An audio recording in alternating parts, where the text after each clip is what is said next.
18, peraí, começando, pronto.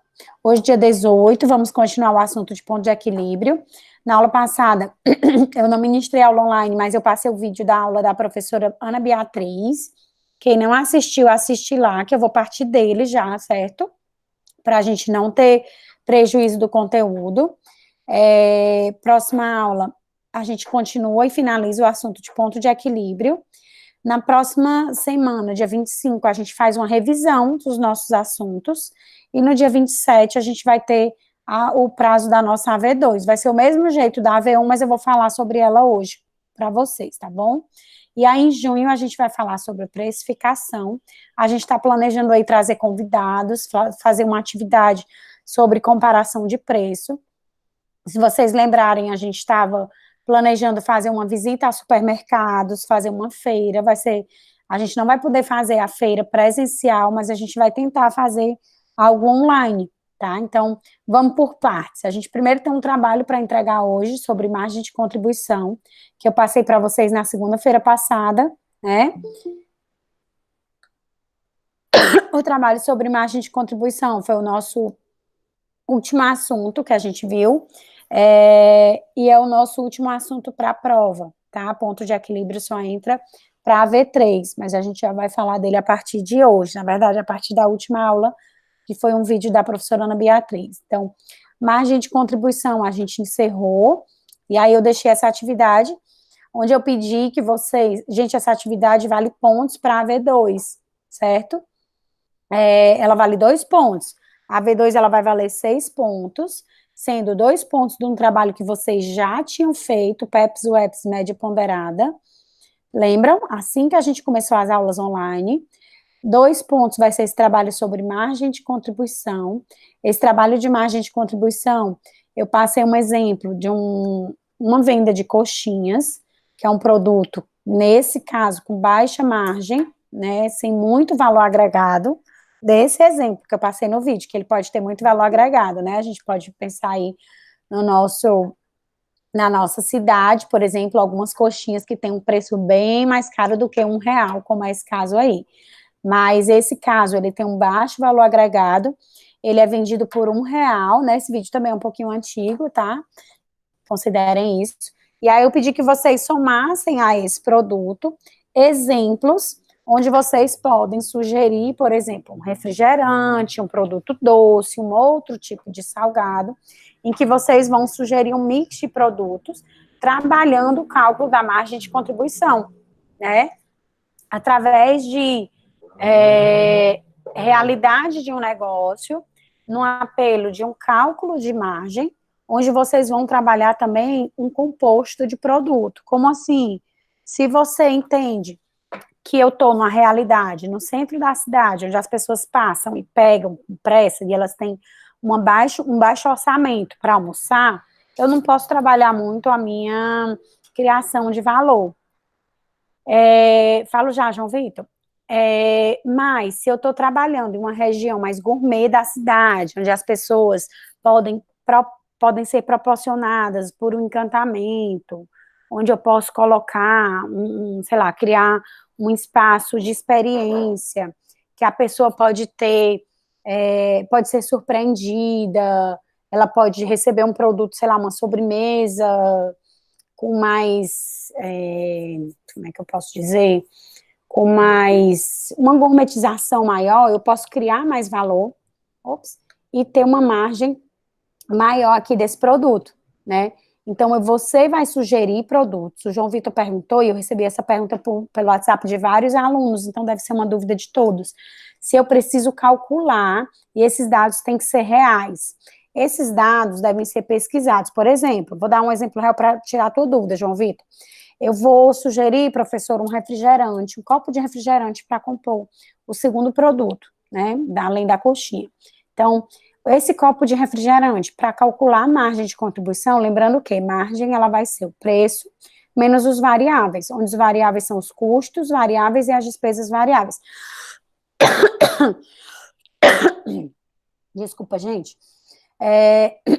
Como é que eu descubro esses variáveis? Você vai supor, mas supor dentro de uma realidade, certo? Como? Pesquisando na internet. tá? Então, você entra em sites de supermercado, João Vitor, por exemplo, e aí você pesquisa quanto seria uma garrafa de 2 litros, quanto é que dá uma garrafa de 2 litros, dá quantos copos, certo? Aí, assim, tu pode saber quanto é que tu gasta para cada copo, tá? Por que que é uma suposição? Porque na prática tu não sabe se tu compraria exatamente daquele supermercado, mas ali fica um valor aproximado do que somente tu inventar aquele valor, certo? Então não é uma suposição inventada, é uma suposição com pesquisa. Ficou claro? Se eu for sugerir um brigadeiro, aí você vai pesquisar quais são os custos para produzir aquele brigadeiro. Aí você vai fazer o preço, menos os custos variáveis e as despesas variáveis. E como é que eu calculo as despesas variáveis, professora? Supõe, professora, eu supus que essa empresa ela é do Simples Nacional. Então, eu coloquei só o pagamento vamos supor que ela pague sobre a venda 5% de imposto. Pronto, essa é a tua despesa. E ela não paga comissão. Aí tu fez essa suposição, tá certo? Aí, gente, façam esse trabalho até hoje. Muita gente ainda não fez, o prazo ainda é hoje, então tá tranquilo. Mas, por favor, façam, porque aí próxima semana já é prova, se vocês acumularem, vocês sabem que são muitos trabalhos. E aí entendam também porque que a gente passa tanto trabalho, porque senão fica solto e vocês ficam sem o conteúdo. Né? As nossas aulas estão sendo online, então esse é o jeito da gente passar as atividades, tá certo? E eu passei ainda com mais distanciamento para vocês, porque eu estava sem poder estar aqui online com vocês, né? Acho que vocês entenderam, vocês ficaram no silêncio lá no grupo, ninguém respondeu nem com um dedinho, assim, um ok, mas eu vi que vocês tinham lido, né? E aí, a aula então, primeira coisa explicada, mas eu recebi várias dúvidas no privado, então eu vi que vocês estavam fazendo, às vezes não dá mesmo para falar tudo no grupo, né? Imagina, se todo mundo der um bom dia, fica um caos, né? Ninguém consegue acompanhar. Na quinta, a gente entraria no segundo assunto, que é ponto de equilíbrio, já caminhando para o nosso último assunto, certo? Na quarta, obrigada, Eric. Eu sempre confundo. Eu confundia quando as aulas eram de administração e organizações, né? Eu chamava de segunda e quarta, agora que é segunda e quarta eu chamo de terça e quinta, é assim mesmo. Lembra? Então, na quarta, a gente iria falar de ponto de equilíbrio. E aí, como eu não estava em condição de dar aula para vocês, a professora Ana Beatriz gentilmente cedeu a aula dela, que ela já tinha ministrado, mas ela foi mais um pouco no assunto, né, falando até de margem de segurança. E aí sinalizei que vocês deveriam assistir aquele vídeo, tá lá no grupo, tá sinalizado, que era entre os minutos 15 até os 50, tá? Quem não assistiu, assiste lá, porque ela conceituou o ponto de equilíbrio, certo? Então, assistam ou já assistiram, e aí hoje a gente vai continuar, beleza? Próxima semana, a gente vai ter a prova, eu quero até quarta-feira já ter postado, ou quarta-feira postar a prova de vocês, para poder vocês começarem a fazer essa prova, vai ser prova-trabalho, certo? Vou combinar de postar na quarta a prova, porque aí fica uma semana para fazer a prova, de quarta a quarta, certo? Aí a gente vai ficar com a aula de hoje e a aula de quarta, para fechar esse assunto, margem de contribuição e ponto de equilíbrio, pode ser dupla, Érica, a prova pode ser em dupla. Segunda-feira, a gente vai fazer revisão dos assuntos da prova. Quais são os assuntos da prova? São 3 assuntos. Cálculo de estoque, PEPS, UEPS e média ponderada, tá? Na revisão, eu não vou tirar dúvida da prova, eu vou fazer revisão do conteúdo mesmo, tá? Dúvida da prova eu tiro só na quarta-feira. Vou explicar para vocês o cronograma das aulas, vai ficar mais claro. Então, vai ser PEPS, UEPS, média ponderada, né? Que faz um tempão que a gente viu. Depois, margem de contribuição. E depois, ponto de equilíbrio não. Peraí, pulei um. Métodos de custeio e depois margem de contribuição. Repetindo, só porque eu me embananei um pouquinho. Cálculo de estoque, que é PEPS, UEPS, média ponderada. Custeio, que era o variável por absorção. E margem de contribuição, certo? Esses 3 assuntos. Então, segunda-feira, vamos fazer uma revisão dos 3 assuntos. Como é a revisão? Vou conectar aqui e vou explicar um pouquinho dos 3 assuntos, certo? Sem conectar ainda, cada questão, tal. Na quarta-feira eu conecto sobre a prova. Como é que é essa prova? Igual a V1. prova barra trabalho, com questões de marcar e outras abertas, onde vocês precisam justificar tudo que vocês fizeram, certo? Como essa justificativa, lembram como era a V1? É no mesmo modelo.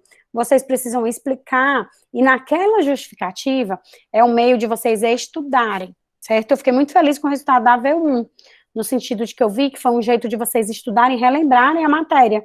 Eu acho que funcionou bem, né? Ficou melhor do que uma prova só de marcar, uma prova só aberta. Assim, vocês acabaram utilizando aquilo como como método de estudo de revisão daquele assunto, né? Então, a AV2, ela vai ser no mesmo formato. Então, eu não vou chegar aqui na quarta, na segunda, e vou... Não, na quarta mesmo, na quarta da semana que vem.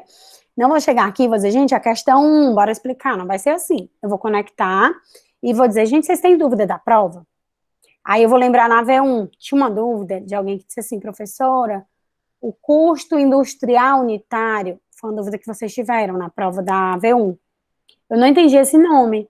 Aí, se alguém me cutucar e perguntar isso, eu vou dizer, o custo industrial unitário, ele é a mesma coisa de, aí eu vou começar a explicar. Mas se ninguém perguntar sobre o custo industrial unitário, eu não vou dizer, entende? Porque ele não é uma explicação da prova, de vocês ficam de forma passiva, ele é o contrário. Vocês que vão me provocar e vocês podem dizer.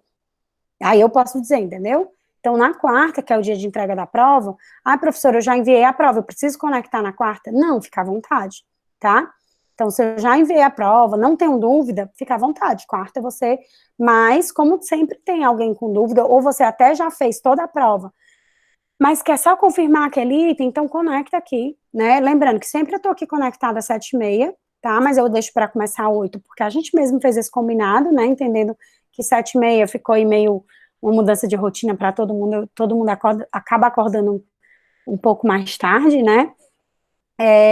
E aí, pode já conectar às 7h30 e tira dúvida, né? Professora, a questão tal, eu fiquei na dúvida do que é o conceito tal, e aí a gente vai trocando isso, tá certo? Mas se não tiver dúvida na quarta, pode ir lá postar a prova e fica tranquilo, tá bom?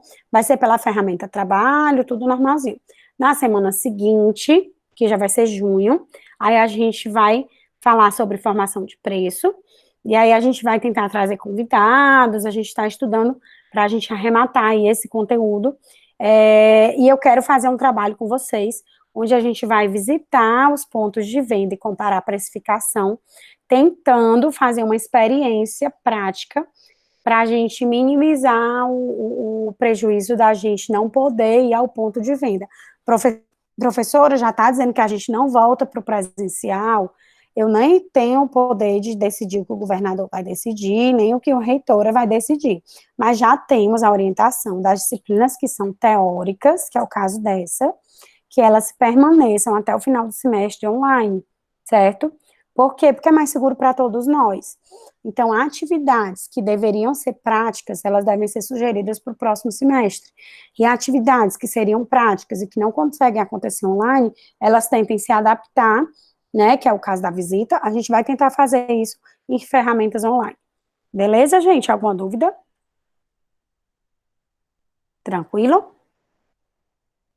Acho que eu respondi, né? Que é isso que tá abrindo aqui, saindo da minha janela. Tudo certinho, né? Então, pronto. Bora lá, gente. Eu vou espelhar minha tela para mostrar o material que a gente está, mas a gente está seguindo o mesmo que a gente já estava, tá certo? A gente está continuando no material de margem de contribuição, tá? Tá só aparecendo aqui essa... é porque eu tô carregando meu computador o meu celular no computador, aí ele fica abrindo, se eu quero abrir as fotos. Pronto, tô espelhando aqui minha tela. E eu vou mostrar aqui no Unifam Online, mas eu até já baixei o arquivo, né? Aqui dentro do Unifam Online, no material didático, ó, gente, o trabalho, só fazendo parênteses, o trabalho que vocês já enviaram, 10 pessoas não enviaram, ó. Era o primeiro trabalho da V2, cálculo de estoque, certo? Aí a V1 já foi, né? Já superamos. Margem de contribuição para enviar até hoje. Só 17 postaram, então corre. Tem 14 postando e tem 24 que nem começaram ainda a mexer aqui no Unify Online, mas não quer dizer que eles não estão fazendo, né? Às vezes a pessoa só entra aqui, posta e vai embora. Mas postem, pelo amor de Deus, não deixem, não encham minha caixa depois dizendo, professora, não postei, o que eu faço agora? E eu acabo tendo que trabalhar no individual, dá muito mais trabalho e é chato para quem correu para fazer o prazo foi de uma semana, né? Então, bora lá. Material didático, a gente está bem aqui, ó, nesse notas de aula, custo, formação de preço, margem de contribuição, certo? Que foi postado aí no dia 4/5, tranquilo? E a gente, eu já baixei aqui, né? Vou abrir aqui. A gente conceituou margem de contribuição, naquela historinha do Sebrae. A gente identificou o que era o erro dos dois.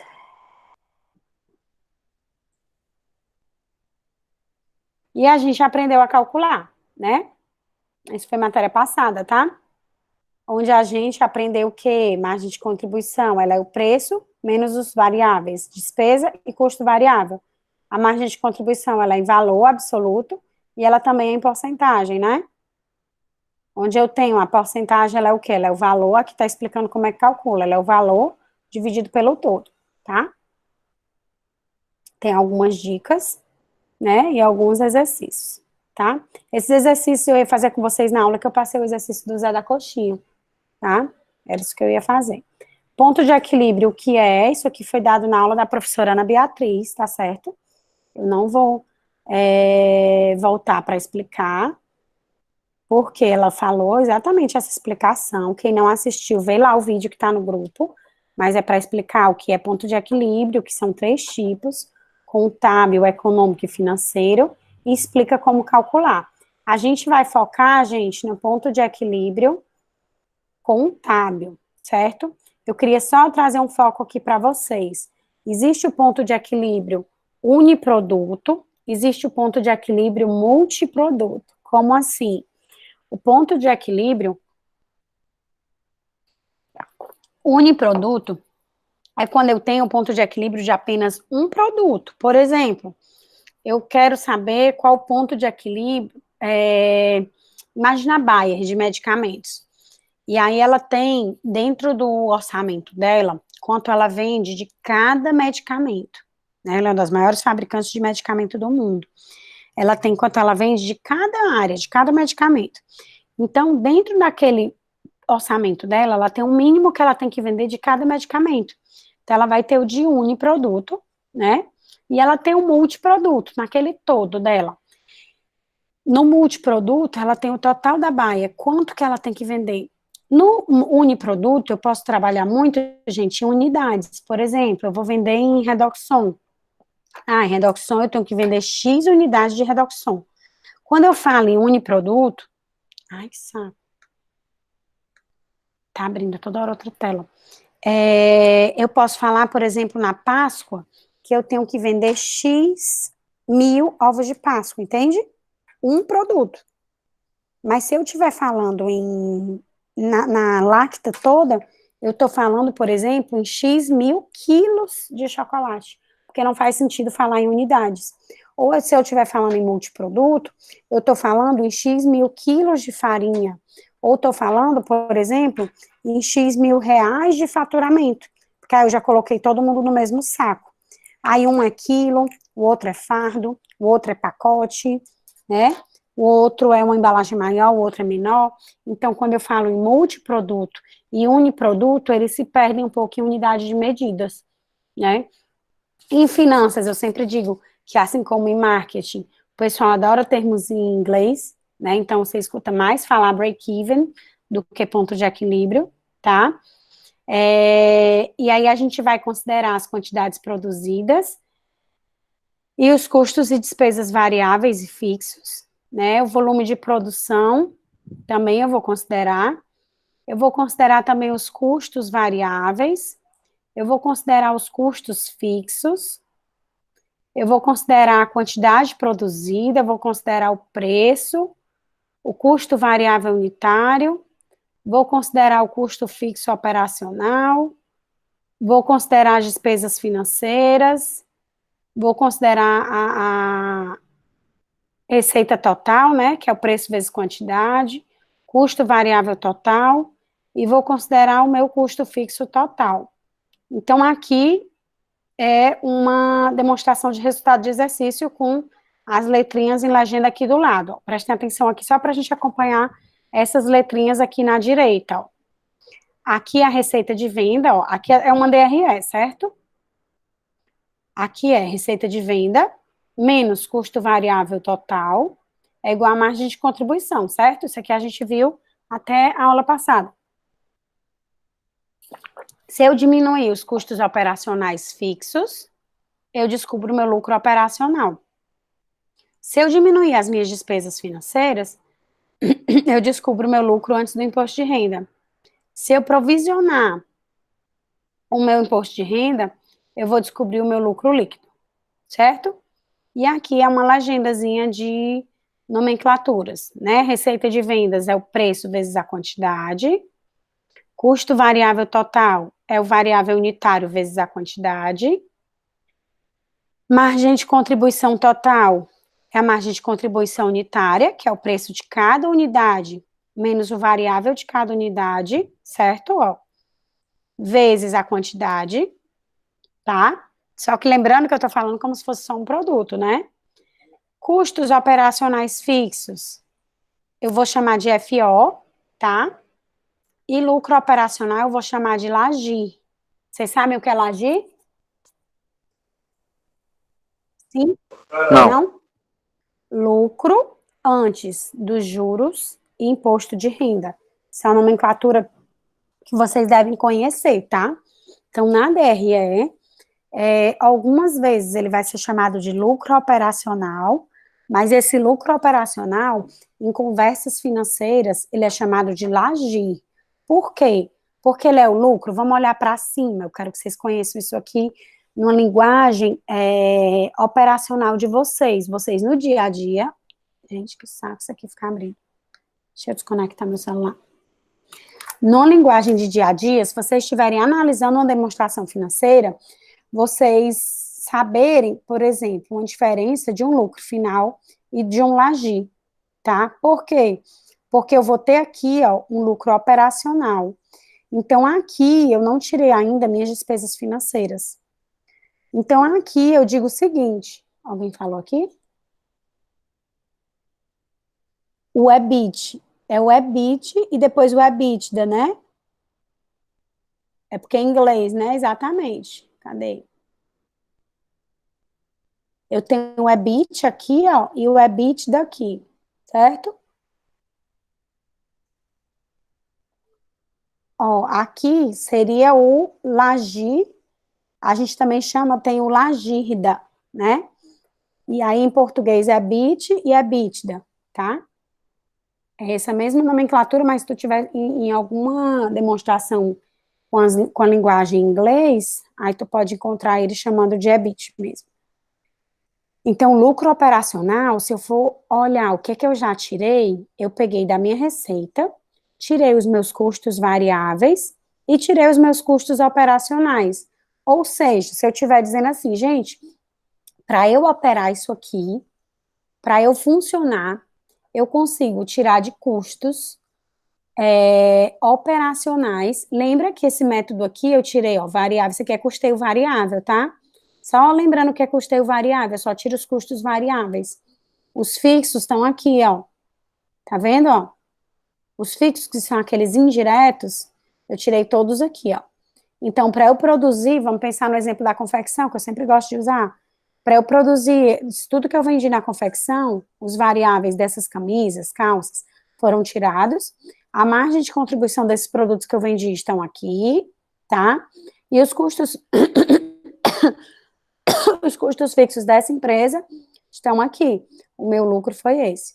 Ah, mas espera aí, professora, não foi isso que sobrou. Tá, não foi isso que sobrou, porque essa empresa pode ter, excepcionalmente, para montar esse negócio, uma despesa financeira que não é condizente, por exemplo, com a atividade. Pode ser algo que é excepcional, porque eu montei uma fábrica no ano passado e eu estou pagando muitas despesas financeiras com o banco aqui. Pode ser, sei lá, porque teve um corona e para pagar minha própria folha de pagamento, eu fiz um empréstimo e eu estou pagando despesas financeiras. Mas percebe que não é algo próprio da produção e venda? Não é algo que faz parte operacionalmente, é algo financeiro, certo? E o que é que alguns Até investidores se porque, dão? professora, esse dinheiro entrou de alguma maneira como crédito, né? Aham, Então, mas também é pensado, Silvio, que algumas vezes de até falha de gestão. Por exemplo, empresas que vão investir em empresas iniciais. Ah, eu tenho uma ideia e eu vou vender a minha ideia para um investidor. O investidor, ele vai olhar o teu lucro operacional ou a tua possibilidade de lucro operacional. Por quê? Porque esse investidor, ele não vai ter gasto financeiro, porque ele tem dinheiro próprio, né? Então, ele vai injetar o dinheiro sem despesa financeira, ou só a despesa financeira dele é própria, é do capital dele, né? Que aí a gente chama lá, se a gente estiver olhando numa análise mais econômica, eles dizem que a despesa financeira é até mais alta, quando é capital próprio. Tem linha financeira que ele diz, use mais dinheiro do banco do que capital próprio, porque se você quebrar, você pode atrasar o pagamento, se você quebrar com o seu dinheiro, você fica zerado. Né? Tem alguns livros que a gente acha essa fala, que o capital é menos arriscado. Mas, enfim, não é uma no cálculo aqui da taxa de juros, isso aqui sai mais caro no capital de terceiros, né? Então, o teu negócio operacionalmente falando, gente, a gente vai medir é o LAGI, tá? Então, depois é que eu vou tirar despesa financeira e eu vou encontrar o LAI. Por que que a gente voltou para falar de DRE, né, que era um assunto da disciplina passada, não era nem dessa, era da disciplina lá de contabilidade, se a gente já está aqui em contabilidade de custos, porque a gente está falando de ponto de equilíbrio, né, e conforme eu passei para vocês na aula da professora Ana Beatriz, ponto de equilíbrio é quando o lucro é zero, né, mas que lucro? Se eu tenho aqui três lucros, ó, eu tenho o lucro operacional, eu tenho o lucro antes do imposto de renda, e eu tenho o lucro líquido. Eu pergunto a vocês, qual desses lucros tem que ser zero para eu dizer que eu encontrei o ponto de equilíbrio? Hum? sei lá, professor, acho que é o lucro líquido, né? Porque O se você lucro fizer, líquido? se você, antes do imposto de renda, você ainda teria que pagar o imposto de renda. Quem mais? Érica, eu não tinha visto a Professor, pergunta. Oi. essa pergunta que eu queria saber. Uma despesa financeira de uma confecção, eu posso ter pedido um empréstimo. Eu até acabei de falar, por exemplo, a gente está passando período de corona, eu tenho uma confecção e eu preciso pagar o salário dos meus funcionários e não estou vendendo. Eu vou fazer um empréstimo para pagar esses salários e eu vou no próximo mês ter juros na minha DRE, porque eu vou estar pagando juros do meu empréstimo. Mas Então, só está não quer falando do dizer, Aham. lucro ou da despesa de imposto de renda, professor? Porque, por exemplo, também se você analisar, você só vai ter imposto de renda se você tiver lucro, né? é isso que eu ia responder, tua fala, mas só concluir a pergunta aqui do Eric. Aí, Eric, eu posso estar pagando despesa financeira, independente da minha venda da confecção ser lucrativa, entendeu? Foi uma coisa de corona. Ou outro exemplo, Eric, eu investi em uma fábrica nova, e eu fiz empréstimo, certo? Eu investi em um maquinário novo e eu fiz empréstimo. Empréstimo eu vou pagar a despesa financeira. Esse é o exemplo, tá? Ô, Entendi. Silvio, é, a tua pergunta, se eu não tiver, quando tu diz assim, o lucro líquido tem que ser zero, mas concorda que se o meu LAI for zero, o meu imposto de renda é zero? Sim, Porque eu tenho imposto de renda em cima do LAI, né? sim. Eu quero, Que não o que deixa eu de ser, perguntei a que você, não deixa de ser teoricamente, um lucro líquido também, né, professor? exatamente, porque se o meu LAI é zero, o meu lucro líquido vai ser zero também, né? Então, gente, a gente tem aqui dois pontos de equilíbrio, tá? Que é o que eu quero trazer para vocês hoje. O ponto de equilíbrio operacional pode ser encontrado quando o meu LAGI é zero, bem aqui, ó, tá? Quer dizer que o meu LAGI foi zero, ou seja, eu encontrei o ponto de equilíbrio operacional. Operacionalmente falando, todas as minhas receitas de venda pagaram os meus custos variáveis e custos fixos, tá? Ah, professora, Professor, mas eu tive uma despesa, só um segundinho, Eric, uma despesa, uma receita financeira, não foi operacional, certo? Então, eu tive um ponto de equilíbrio chamado operacional, tá? O segundo ponto de equilíbrio que a gente vai trabalhar é o ponto de equilíbrio global. Esse ponto de equilíbrio global é quando a gente encontra o LAIR zero. E como eu estava discutindo aqui com o Silvio, se o LAIR é zero, o lucro líquido também é zero, já que eu não vou ter imposto de renda, eu poderia apagar essas duas linhas, porque eu não vou ter imposto de renda, então meu lucro líquido também seria zero, certo? Diz, Eric. O meu lucro pode se encerrar a partir do lucro operacional, pode? Se eu não tiver Seja, despesa ou receita financeira. Aí eu tenho um aí, momento em que eu tenho ponto de equilíbrio operacional e global. exatamente, aí o lucro operacional vai ficar zero e o resto também vai ficar zero, já que eu não tive nenhuma receita, no caso, Isso. né? Ou despesa financeira, né? Eu não tenho empréstimos e não tenho investimento que não me dá receita financeira. Exatamente. Aí eu tenho o ponto de equilíbrio operacional e global, certo? Mas se eu tiver qualquer despesa financeira, a gente tem muito mais despesa financeira do que receita, né? Receita é exemplo de empresas que investem seu capital que sobrou, né? No Brasil, a gente tem uma parcela quase irrisória de pessoas e empresas que têm dinheiro investido, né? Poupança, por exemplo. Então, poupança é um dinheiro que está rendendo aí receita financeira. Então, isso é bem irrisório. Por isso que a gente usa muito mais o termo despesa. Aí mesmo nessa DRE nem tem despesa barra receita financeira, né? Então, o que é que eu quero trazer para vocês hoje? Que existe o ponto de equilíbrio, que a gente trouxe na aula passada, né? Através da aula da professora Beatriz. Mas existe o ponto de equilíbrio operacional e o global, tá certo? Lembrando que a gente está falando do contábil. Contábil a gente analisa através aqui da demonstração contábil, né, da DRE. Então, ponto de equilíbrio contábil, eu posso encontrar o operacional e o global. O operacional, eu encontro esse lucro operacional zerado, ó. Aqui, ops, aqui, Laje, certo? Ou seja, eu paguei todos os meus custos variáveis e custos fixos, tá? E o meu ponto de equilíbrio global, eu paguei todos os meus custos variáveis e fixos e despesas financeiras, certo? E como é que eu calculo ele? Eu tenho que ter, lembra que a margem de contribuição, ela serve para pagar os custos fixos e gerar lucro, que a gente falou? Ou seja, se eu não gerei lucro, gente, eu estou dizendo que a minha margem de contribuição só pagou os meus custos fixos. Não é isso? Então, eu estou descobrindo o quê? Aí tá aqui, ó, o conceito de cada um, tá? Isso que eu estou falando para vocês. Ponto de equilíbrio operacional, as receitas de venda são igual aos custos operacionais. Ponto de equilíbrio global, as receitas de venda são igual aos custos totais, os operacionais e os financeiros. O LAIR vai ser nulo, ó, isso aqui que eu estava mostrando para vocês, certo? Tá bem explicadinho. Ou seja, vamos terminar bem aqui, que eu quero que vocês entendam, e aí a gente tem a quarta-feira para exercitar, tá bom? Então, o ponto de equilíbrio pode ser calculado em quantidades e em vendas, né? Mas vamos ficar aqui em quantidades. Eu estou dizendo o quê? Que o operacional, ele vai ser igual, ele vai ser dividido pela margem de contribuição. Lembram o que é FO? São os meus gastos operacionais. Vou voltar bem aqui para vocês lembrarem, ó. Aqui tem a legenda. Os meus custos operacionais fixos, ó.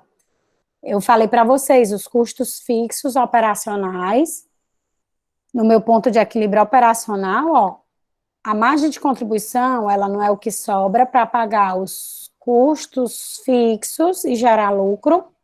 Se não gerou lucro, eu atingi o ponto de equilíbrio, ou seja, a margem de contribuição, isso aqui, foi igual a isso aqui, tá? Então, como é que eu calculo? Isso aqui vai ser dividido por isso aqui, certo? Os custos fixos operacionais divididos pela margem de contribuição, ó. Preço menos os variáveis. Se eu dividir pela margem, eu descubro quantas unidades de produtos é o meu ponto de equilíbrio, certo? Mas se não for em unidades, eu quero saber em valor, porque não adianta às vezes em unidades se eu tenho vários tipos de produtos, né?